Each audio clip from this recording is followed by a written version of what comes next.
नमस्कार, मैं हूं अभिषेक उपाध्याय। आप देख रहे हैं टॉप सीक्रेट। आखिरकार ये उत्तर प्रदेश में चल क्या रहा है?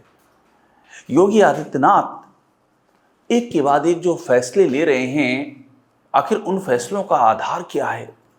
क्या कोई कंसल्टेशन नहीं होता है? क्या यहाँ किसी से पूछा नहीं जाता है? क्या डिप्टी सीएम केशव प्रसाद मौर्य को बाईपास किया जाता है? और ये तो मेरे पास जो आज कहानी है, ये इसका जीता जागता उदाहरण है। आप कागज देखिए, एक के बाद एक घटनाक्रम यूपी में ऐसे हो रहे हैं जो ये सवाल उठा रहे हैं कि यूपी में कुछ भी सही नहीं चल रहा है। इस मामले में जिसका मैं जिक्र कर रहा हूं आज, 10 करोड़ रुपए का रिकवरी नोटिस, 10 करोड़ का रिकवरी नोटिस जारी होता है मनोज कुमार सिंह, जो चीफ सेक्रेटरी थे इसी उत्तर प्रदेश में, और योगी आदित्यनाथ के बेहद खासम खास, उनकी आंखों के तारे कहे जाते थे, अभी भी कहे जाते हैं। तो उनको 10 करोड़ का रिकवरी नोटिस जारी किया जाता है, और रिकवरी नोटिस इसलिए जारी किया जाता है कि आपने गाइडलाइंस का उल्लंघन किया है। आपने नियम कानून ताक पर रख करके 10 करोड़ रुपए कहां खर्च कर दिए हैं, लाइए 10 करोड़ रुपए लौटाइए। ये अभूतपूर्व है। इस तरह का रिकवरी नोटिस जारी होने का मतलब यह है कि योगी आदित्यनाथ के सबसे चहेते अधिकारी के काम करने की तरीका क्या था, शैली क्या थी। 10 करोड़ रुपया यही सरकार बाकायदा नोटिस जारी कर रही है। ये खबर टॉप सीक्रेट ने सामने रखी थी, हमने ही इसका खुलासा किया था। मैं आपको दिखा रहा हूं जब इसका खुलासा किया था, वो तस्वीर भी देखिए। लेकिन जैसे ही हमने खुलासा किया वैसे ही शोर मचा, चर्चा शुरू हुई, और उसके बाद 15 दिन भी नहीं बीते, 15 दिन के आसपास मान लीजिए, और इस रिकवरी नोटिस को निरस्त कर दिया गया। और बड़ी बात यह है कि ये महकमा है केशव प्रसाद मौर्य का, और हमारी जानकारी कहती है कि केशव प्रसाद मौर्य से पूछा तक नहीं गया, उनसे राय तक नहीं ली गई, जबकि रिकवरी नोटिस में जिक्र था इस बात का कि उनकी सहमत से रिकवरी नोटिस जारी की गई है। और ऐसे में सवाल उठ रहा है कि उत्तर प्रदेश में ये क्या हो रहा है? क्या कोई नियम कायदा है क्या? क्या यहाँ पर कोई फाइल चलती है क्या? क्या यहाँ पर कोई नोटिंग होती है क्या, किसकी किसकी सहमति है फैसले में? और अचानक से फैसले ये जो लिए जा रहे हैं, इनकी क्या कोई सरकारी प्रक्रिया है? इन फैसलों की कोई प्रोटोकॉल है इनका जिनका पालन किया जा रहा है, या जो मन में आ रहा है वो फैसले ले लिए जा रहे हैं? क्या इनकी स्क्रूटनी होगी? क्या जिम्मेदारों का नाम तय किया जाएगा कि ये कौन अधिकारी हैं जो इस तरह के फैसले ले रहे हैं? अब मैं आपको सिलसिलेवार बताता हूँ। सबसे पहले 4 अक्टूबर को एक नोटिस जारी होती है, और हमने ये स्टोरी आपको दिखाई थी। 4 अक्टूबर के उस नोटिस में ये कहा जाता है कि 10 करोड़ रुपए का सही इस्तेमाल नहीं किया गया है। 10 करोड़ रुपए सब्सिडी के दिए गए थे, और ये खाद्य प्रसंस्करण उद्योग नीति 2023, उसके तहत सब्सिडी के लिए 10 करोड़ दिए गए थे, लेकिन गाइडलाइंस के खिलाफ इस्तेमाल कर दिया गया है, और 10 करोड़ रुपए वापस मांगे जाते हैं। ये चिट्ठी जारी करते हैं बीएल मीणा, अपर मुख्य सचिव और सदस्य सचिव SLEC। तो ACS बीएल मीणा ये चिट्ठी जारी करते हैं। चिट्ठी जारी होती है शैलेंद्र प्रताप सिंह प्रबंध वित्त के नाम पर, और इस चिट्ठी के जारी होते ही हड़कंप मच जाता है, क्योंकि इसमें क्लियर लिखा होता है, बहुत स्पष्ट लिखा होता है कि शासन स्तर पर उप मुख्यमंत्री, मैं नाम पढ़ रहा हूं, आप देखिए इस चिट्ठी में देखिए, उप मुख्यमंत्री खाद्य प्रसंस्करण द्वारा वसूली पर सहमति है, APC की सहमति है, अध्यक्ष SLEC की सहमति है। यानी कि APC यानी कि एग्रीकल्चरल प्रोडक्शन कमिश्नर, सर्वोच्च पद होता है कृषि के मामलों में प्रदेश में, उनकी सहमति है कि ये रिकवरी नोटिस 10 करोड़ की जारी की जाए। डिप्टी सीएम यानी कि केशव मौर्य भी सहमत देते हैं, SLEC के जो अध्यक्ष हैं वो भी सहमत देते हैं, और उसके बाद 10 करोड़ की रिकवरी नोटिस जारी कर दी जाती है। हमने ये स्टोरी की, और हमने ये चूंकि रिकवरी नोटिस जारी की गई थी यूपी डास्प के प्रबंध वित्त शैलेंद्र प्रताप सिंह, हमने उनको फ़ोन करके उनसे पूछा कि ये 10 करोड़ की नोटिस ये किसके नाम है? ये 10 करोड़ जो सैंक्शन हुआ है किसने किया था, किसके ऊपर इस जिम्मेदारी आती है? उन्होंने सीधा नाम लिया मनोज कुमार सिंह, जो चीफ सेक्रेटरी थे योगी आदित्यनाथ की सरकार में, और जिनके एक्सटेंशन को बढ़वाने के लिए योगी आदित्यनाथ बहुत परेशान थे। उन्होंने दिल्ली में चिट्ठी लिखी, फॉलो किया, लेकिन एक्सटेंशन नहीं हुआ, क्योंकि मनोज कुमार सिंह गंभीर आरोपों में घिरे हुए थे। खुद हमने ही स्टोरियाँ की हैं किस तरह से उनके ऊपर प्रक्रियाओं को वायोलेट करने के और 10,000 करोड़ का सरकार को नुकसान पहुंचाने के बेहद गंभीर आरोप थे। इसके बाद भी योगी आदित्यनाथ ने उनके एक्सटेंशन के लिए चिट्ठी लिख दी थी। अब जब ये रिकवरी नोटिस जारी हुआ तो हंगामा मच गया कि योगी आदित्यनाथ के सबसे चहेते अधिकारी के खिलाफ रिकवरी नोटिस जारी हो गया। आन फान में पूरी ब्यूरोक्रेसी में जैसा लगा कि चर्चाओं का बाजार गर्म हो गया और इसके बाद हमने इसका खुलासा किया। अब देखिए, अगली तारीख है 21 अक्टूबर, वो तारीख थी 4 अक्टूबर और ये तारीख है 21 अक्टूबर, यानी कि 16 दिन के बाद एक और चिट्ठी जारी होती है और ये चिट्ठी जारी करते हैं कार्यालय कृषि उत्पादन आयुक्त यानी कि APC। और इस चिट्ठी में लिखा जाता है कि जो अपर मुख्य सचिव खाद्य प्रसंस्करण ने 4 अक्टूबर को प्रकरण की समीक्षा के बाद और उस आदेश को तत्काल प्रभाव से निरस्त कर दिया जाता है, आगामी SLEC में इस आदेश का अनुमोदनार्थ प्रस्तुत किया जाए। और ये चिट्ठी जारी करते हैं दीपक कुमार कृषि उत्पादन आयुक्त यानी कि APC। दीपक कुमार, पूरा नाम है इनका दीपक कुमार सिंह। इस सरकार में बहुत ही ताकतवर अधिकारी हैं। इनके पास जितने अधिकार हैं उतने अधिकार तो चीफ सेक्रेटरी के पास भी नहीं हैं, जितने पावर इनको डेलीगेट किए गए हैं। तो दीपक कुमार सिंह ये चिट्ठी जारी करते हैं, लेकिन ये चिट्ठी जब आप पढ़ेंगे तो आप चौंक जाएंगे। आप दोनों चिट्ठी पढ़ी है, मैं स्क्रीन पर दिखा रहा हूँ। एक और दिखा रहा हूँ आपको चिट्ठी 4 अक्टूबर की, जिसमें कि रिकवरी नोटिस जारी की गई, और एक और चिट्ठी दिखा रहा हूँ 21 अक्टूबर की, जिसमें इसको निरस्त किया गया।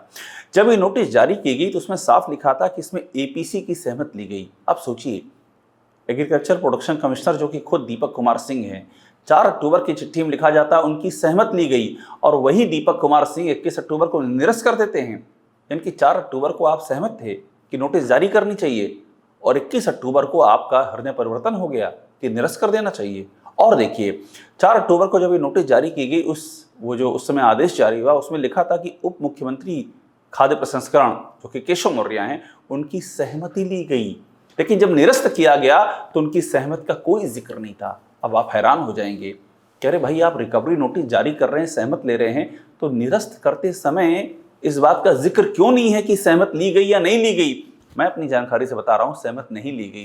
केशव मौर्य वैसे भी बिहार में हैं, वो यूपी में है भी नहीं, और उनसे सहमत नहीं ली गई है, ये मेरी जानकारी है। अगर योगी आदित्यनाथ को या उनके सरकार के किसी भी हिस्से को लगता है कि नहीं ये बात मैं गलत कह रहा हूँ, तो वो इसका खंडन जारी कर सकते हैं। मेरे सोर्सेज 100% ये बता रहे हैं कि केशव मौर्य से कोई सहमति नहीं ली गई, और ये बात मैं पूरी प्रामाणिकता के साथ, पूरी खोजबीन के साथ और तथ्यों की जांच पड़ताल के बाद कह रहा हूं कि केशव मौर्य से, जो डिप्टी CM और इस विभाग के प्रभारी मंत्री हैं, उनसे कोई सहमति नहीं ली गई। और इसीलिए जब 21 अक्टूबर को रिकवरी नोटिस को रद्द करने वाली चिट्ठी जारी की गई तो दीपक सिंह ने, जो कि APC हैं, कहीं भी उसमें डिप्टी CM का जिक्र नहीं किया, जबकि 4 अक्टूबर को रिकवरी नोटिस जब जारी की गई थी तब डिप्टी CM का जिक्र किया गया था। अब कहानी आगे बढ़ती है। कई सारे इस प्रक्रिया में सवाल खड़े हो जाते हैं। सवाल ये खड़ा होता है कि भाई आप किसी आदेश को अगर बदलते हैं, ओवरटर्न करते हैं, तो उसकी एक प्रक्रिया होती है। अगर सरकार की ओर से कोई आदेश जारी कर दिया गया तो क्या आप सीधे एक लाइन लिख देंगे कि नहीं निरस्त किया जाता और निरस्त हो जाएगा? ऐसे आदेश निरस्त होते हैं? उसकी प्रक्रिया जो होती, क्या आपने फॉलो की? ये सवाल खड़ा होता है। सवाल ये भी है कि ओरिजिनल डिपार्टमेंट जहां से कॉज ऑफ एक्शन हुआ है, जहां से रिकवरी नोटिस आगे बढ़ी है, मैंने आपको दिखाया कि ACS BL मीणा ने इसका रिकवरी नोटिस पर उनके हस्ताक्षर थे, उनके साइन से जारी हुई है। तो क्या ACS BL मीणा की सहमति ली गई? अगर ली गई तो वो फाइल सामने होनी चाहिए। भाई ट्रांसपेरेंसी का जो क्राइटेरिया है वो तो ये कहता है कि आप फाइल सामने रखिए, किसकी सहमति ली गई। फिर आगे देखिए कि नियम ये कहता है कि जो विभाग जहां से ये पूरा मामला ओरिजिनेट हो रहा है वो डिप्टी CM का अप्रूवल लेगा, जो कि जब नोटिस जारी हुई तो उसमें साफ लिखा है कि डिप्टी CM की इजाजत से जारी की गई। तो डिप्टी CM का अप्रूवल लिया जाएगा ना जब निरस्त किया जाएगा। आपके ऊपर जो बैठा हुआ है मंत्री, जो उप मुख्यमंत्री भी है, उससे सहमत लेने की जरूरत नहीं है आपको, और आप आनन फानन में जारी कर देंगे कि निरस्त किया जाता है। सवाल उठता है क्यों कर देंगे? ये करने को कौन कह रहा है आपसे? ये दीपक कुमार सिंह खुद से कह रहे हैं या दीपक कुमार सिंह को ऐसा निर्देशित किया जा रहा है? ये भी स्पष्ट होना चाहिए, इसको भी क्लियर किया जाना चाहिए। अब देखिए, सवाल ये है कि अप्रूवल जब लिया गया तो फाइल पे लिया गया। मैं आपको दिखा रहा हूं, मैं आपको वो तस्वीर भी दिखा रहा हूं जो जिसमें कि जो ये फाइल चली है, किन किन के साइन हैं, आपको वो पन्ना भी दिखा रहा हूँ। सवाल ये है कि जब इसके अप्रूवल की सारी जो कड़ी हैं, जो लेयर्स हैं, उनको फॉलो किया गया, जिसमें एपीसी भी हैं, एसएलईसी भी है, जिसमें डिप्टी सीएम भी हैं, तो वो फाइल कहाँ है? जब इसको आपने निरस्त किया तो उसकी फाइल भी तो चली होगी, वो फाइल कहाँ है? दीपक कुमार सिंह को बताना चाहिए उस फाइल पे किसके सिग्नेचर हैं। क्या उस पर बीएल मीणा के सिग्नेचर हैं जिन्होंने जारी किया रिकवरी नोटिस? क्या उस पर डिप्टी सीएम ने साइन किया है, या आपने डिप्टी सीएम के संज्ञान में भी लाया है क्या? इस बात को तो स्पष्ट किया जाना चाहिए। अब देखिए, सवाल ये है कि अगर आपने एक फाइल चली, रिकवरी नोटिस जारी हुआ, अगर आपने ओवरटर्न किया, निरस्त किया, तो उस फाइल पे, जो मैं पहले से कहता आ रहा हूं, उस फाइल पे किन किन के सिग्नेचर हैं सामने रखा जाए। मैं तो डंके की चोट पे कह रहा हूं कि डिप्टी सीएम को नहीं बताया गया है। अब सवाल ये भी है कि अगर डिप्टी सीएम का अप्रूवल आपको नहीं मिला है तो आप एसएलसी में कैसे भेजेंगे? इसमें ये लिखा हुआ है 21 अक्टूबर को जब निरस्त किया गया है कि ये आदेश निरस्त किया जाता है और एसएलसी में इसका अप्रूवल करा लिया जाए। आप डिप्टी सीएम का अप्रूवल लिए बगैर एसएलसी में कैसे भेज सकते हैं? कि डिप्टी सीएम के पास कोई पावर नहीं है? क्या ये मंत्रालय उनसे ले लिया गया है? क्या वे सिर्फ नाम मात्र के डिप्टी सीएम हैं? क्या संचालित कोई और कर रहा है? और कोई और कर रहा है तो वो कौन कर रहा है? ये सवाल खड़े होते हैं। अब सवाल ये भी है कि दीपक सिंह के पास आज की तारीख में कितने महकमे हैं, और सवाल ये, इतने सारे महकमे एक व्यक्ति के पास कैसे हैं, क्यों हैं? आप जान के हैरान हो जाएंगे कि जो महकमे मनोज कुमार सिंह के पास हुआ करते थे, उनमें से अधिकतर महकमे आज की तारीख में दीपक सिंह के पास आ चुके हैं, जबकि दीपक सिंह चीफ सेक्रेटरी नहीं हैं, चीफ सेक्रेटरी एसपी गोयल हैं। फिर दीपक सिंह इतने ज़्यादा पावरफुल कैसे हो गए? सवाल ये भी है, क्या उत्तर प्रदेश में अधिकारियों की कमी है कि आपने एक व्यक्ति को इतने सारे डिपार्टमेंट दे रखे हैं, और वो अधिकारी कैसे उन दायित्वों का निर्वहन कर सकता है? ये सारे महकमे फुल टाइम है। आप सोचिए, दीपक सिंह के पास आईडीसी है, इंडस्ट्री का पूरा जिम्मा है उनके पास एपीसी है, यानी एग्रीकल्चर का जिम्मा है, माने आपके पास उद्योग भी है, आपके पास कृषि भी है। वो एसीएस वित्त हैं, यानी कि वित्त भी आपके पास है, फाइनेंस आपके पास है, एग्रीकल्चर आपके पास है, इंडस्ट्री आपके पास। फिर बचा क्या? फिर तो यही कमी है कि चीफ सेक्रेटरी का टैग आपको दे ही दिया जाए, जिस तरह से ये अधिकार आपके पास हैं। यूपी डास्प भी उनके पास है, ये पिछली बार मनोज कुमार सिंह के पास था।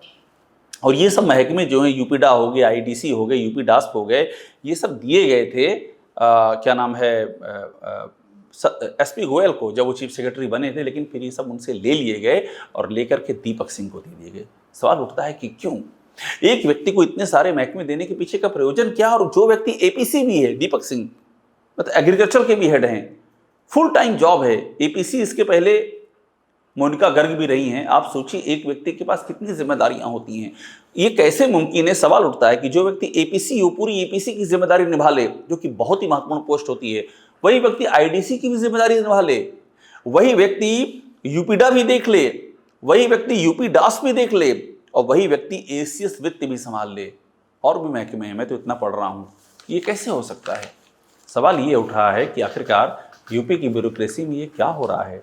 और जो इतने सवाल उठते हैं यूपी सरकार की प्रशासनिक क्षमताओं को लेकर के, यूपी सरकार के प्रशासनिक निर्णयों को लेकर के, क्या उसकी जड़ में यही है कि कोई जो पैटर्न होता है ब्यूरोक्रेसी का, जिसे सीधी रेखा में होना चाहिए, वो तिर्यक रेखा में जा चुका है, वो अपने रास्ते से भटक चुका है? और ये सारे सवाल इस बात का इशारा करते हैं कि अगर ये हो चुका है तो क्या मनोज कुमार सिंह को जो 10 करोड़ की रिलीफ मिल गई है, और जिसमें डिप्टी सीएम से भी सहमत नहीं ली गई है, क्या ये इसी पैटर्न का मैनिफेस्टेशन है? और क्या ये सरकार के कामकाज पर बहुत ही गंभीर सवाल खड़े नहीं करता है? क्या बीजेपी का केंद्रीय नेतृत्व इन चीज़ों को पर ध्यान दे रहा है जो कंटिन्यू चल रही हैं? यूपी जैसे महत्वपूर्ण सूबे में, जो बीजेपी के लिए हर दृष्टि से महत्वपूर्ण है, वहाँ इस तरह से अगर ब्यूरोक्रेसी काम कर रही है, जिसमें तमाम लेयर्स बाईपास हो रहे हैं, तो क्या केंद्रीय नेतृत्व इसका संज्ञान नहीं लेगा? ये भी अपने आप में एक बड़ा सवाल है। इन्हीं सवालों के साथ आपको छोड़ जाते हैं, लेकिन इस मामले से जुड़े तमाम पहलुओं को हम फॉलो करते रहेंगे, आपके सामने रखते रहेंगे। टॉप सीक्रेट को देखते रहिए, लाइक कीजिए, सब्सक्राइब ज़रूर कीजिएगा।